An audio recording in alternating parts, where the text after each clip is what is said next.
Namaskar and welcome to Pradipta's Musings.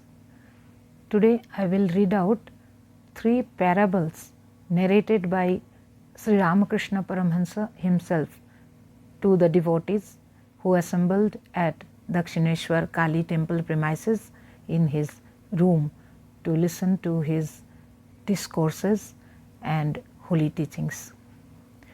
I am reading out these 3 parables from the book Tales and Parables of Sri Ramakrishna. These parables are on faith. The first one is Faith knows no miracles. Once there lived 2 yogis who were practicing austerities with a view to realize the Lord. One day Narada, the divine sage, was passing by their hermitage when one of them asked him, "Are you coming from heaven?" Narada replied, "Yes, that is so." The yogi said, "Do tell me what you saw the Lord doing in heaven." Narada replied, "I saw the Lord playing by making camels and elephants pass through the eye of a needle." At this the yogi observed, "There is nothing in it to marvel at.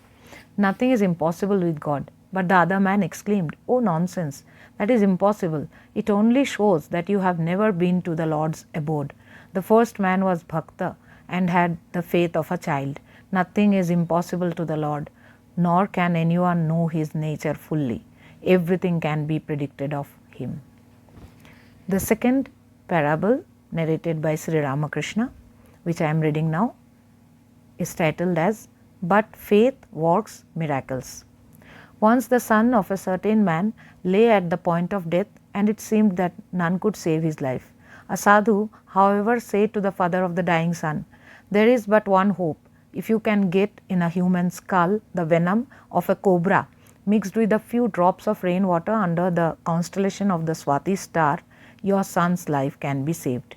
The father looked up the almanac and found that the constellation of the Swati would be in the ascendant on the morrow. So he prayed, saying, "O Lord, do thou make possible all these conditions and spare the life of my son."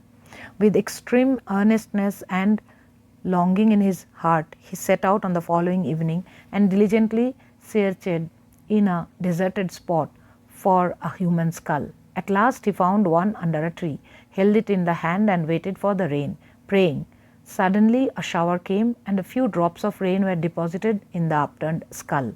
The man said to himself, "Now I have the water in the skull under the right constellation."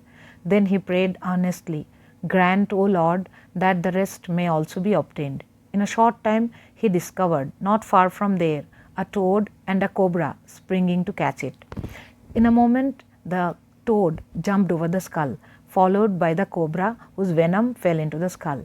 With overwhelming gratitude, the anxious father cried out, "Lord, by thy grace even impossible things are made possible. Now I know that my son's life will be saved. Therefore I say, if you have true faith and earnest longing, you will get everything by the grace of the Lord."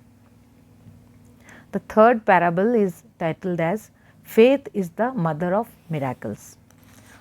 A milkmaid used to supply milk to a Brahmana priest living on the other side of a river.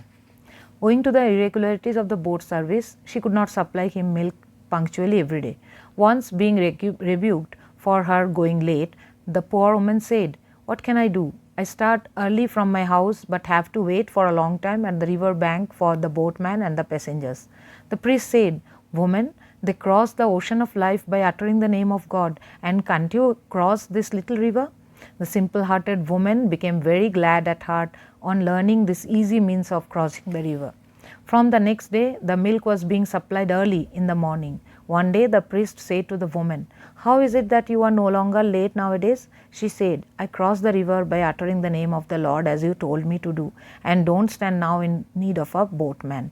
The priest could not believe this and said, "Can you show me how you crossed the river?" The woman took him with her and began to walk over the water. Looking behind, the woman saw the priest in a sad plight and said, "How is it, sir, that you are uttering the name of God with your mouth, but at the same time with your hands you are trying to keep your cloth untouched by water? You do not fully rely on Him." Entire resignation and absolute faith in God are at the root of all miraculous deeds. So, these are the 3 parables narrated by Sri Ramakrishna, which I have read out from this book, Tales and Parables of Sri Ramakrishna. This book is available in all the libraries of Sri Ramakrishna Mutt and Mission Centers. You can buy this book online also from the designated websites of Ramakrishna Mutt and Mission Centers. May Sri Ramakrishna and Holy Mother Sri Sarada Devi bless us all. Hari Om Tat Sat. Sri Ramakrishna Arpanamastu.